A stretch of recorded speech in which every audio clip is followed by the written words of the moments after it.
पुढे पुढच्या बातमीकडे 2019 मध्ये उद्धव ठाकरे यांनी सत्तेसाठी भारतीय जनता पक्षाच्या पाठीत खंजीर खुपसला। भारतीय जनता पक्षाचे प्रदेश प्रवक्ते राम कुलकर्णी यांनी हा आरोप केलाय। हिंदुत्वाच्या नावाने मते मागणारे उद्धव ठाकरे सत्तेसाठी काँग्रेस राष्ट्रवादी सोबत तडजोड करत थेट सोनिया गांधींच्या दरबारात पोहोचले। बारामतीच्या पायरीवर नतमस्तक झालेत। यालाच राजकारणातली शिसारी म्हणतात असं देखील राम कुलकर्णी म्हणाले। 2019 ला तुमचे बंधू उद्धवजी ठाकरेंनी भारतीय जनता पार्टीच्या पाठीत खंजीर खुपसला, सत्तेसाठी तडजोडी केल्या, सोनियाचा दरबार गाठला, बारामतीत जाऊन शरद पवारांचे या ठिकाणी पायपुसणं केलं आणि मग ती राजकारणाला शिसारी नव्हती का? मला हे तुम्ही सांगा की कुणामुळं राजकारणाला शिसारी लागली?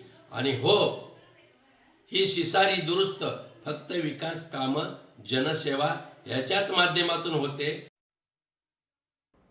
400 कोटी रुपयांच्या कंटेनरची लूट झाल्याच्या प्रकरणात संशयितांची ऑडिओ क्लिप आता लोकशाही मराठीच्या हाती लागली।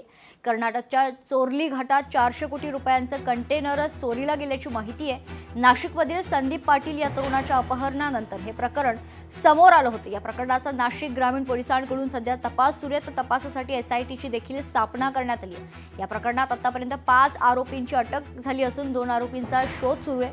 लोकशाही मराठीच्या हाती लागलेल्या ऑडिओ क्लिपमध्ये पैशाचा व्यवहाराचा उल्लेख आहे आणि लोकशाही मराठी या ऑडिओ क्लिपची पुष्टी करत नाही। आता कसं आहे की त्याच्यामध्ये जो मध्यस्थी माणूस आहे तो मोठा आहे, म्हणजे विराट आणि माझ्यामध्ये माणूस आहे तो फार मोठा माणूस आहे आणि मोठा पॉलिटिशियन आहे गुजरातचा। तर कसं आहे की हे सगळी स्टोरी त्याच्याकडे गेली। आता तो आत्ता याचा काल रात्री फोन आला होता विराटचा, तर तो काहीतरी अरेंजमेंट दुसरी करतो। आता त्या फंडच्या त्या पैशाचं काय झालं हे तो पण आता हे तो थोडासा तो पण इंटरेस्ट घेतोय। आता तो पॉलिटिशियन आहे तो, तर आता ते बोलतो की ते मी बोला आता ते मरू द्या मला, पण जे माझं आता झालंय ते तुम्ही मला मोकळा करा की मला माझे पैसे तर जे घुसलेत, कारण माझ्या तर दुसरं काय संबंध नाही, इन्व्हेस्टर सारखा आहे मी। पण मी काय माझे जे पैसे मी ते पण मी बोललो तुमच्या सांगण्यावरनं मी ते तेवढा केला होता। तर ते बोलले ठीक आहे, तर आता ते हा लाईनअप करतो 1-2 दिवसांनी कुठेतरी। तर बोललो आता त्याच्याकडे पैसे तर नाहीये, पैसे तर त्यांनी कुठेतरी जमा केले। बोललो ठीक आहे, तर तो मटेरियल आहे त्याच्याकडे दुसरा, तर ते आता तो बोललो तो 150 मी देतो। तर मी बोललो मला तू माझा जेवढा खर्च झाला आहे त्याच्यावर माझ्या 200 दे तू। तर ते 1-2 दिवसात आता निपटारा होईल त्याचा। चालेल सर।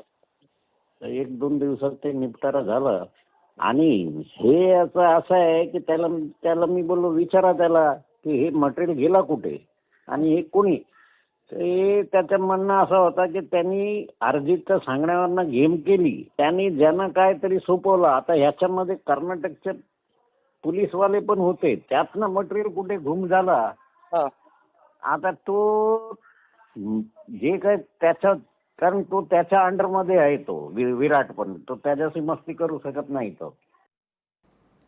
पुण्यात पुढच्या आणखी एक महत्त्वाच्या बातमीकडून खरं तर भाजपाकडून नगरसेवकांना 1-1 कोटींची ऑफर देण्यात आल्याचा आरोप काँग्रेस नेते विजय वडेट्टीवार यांनी केलाय। सत्ताधाऱ्यांकडे प्रचंड पैसे असं देखील वडेट्टीवार म्हणताय। सत्ता भाजपकडे आहे, त्यांच्याकडे प्रचंड पैसा आहे, त्यातून त्यांनी मोठे मोठे ऑफर सगळ्यांना दिलेत। नगरसेवकांना 1-1 कोटींची आणि पदाची ऑफर दिल्याची माहिती, तर किती त्याला बळी पडणार आहे आज सांगणं यांना शक्य नाही। मात्र दुसऱ्यांची मदत घेतल्याशिवाय सत्ता स्थापन करता येणार नाही असं देखील वडेट्टीवार म्हणाले।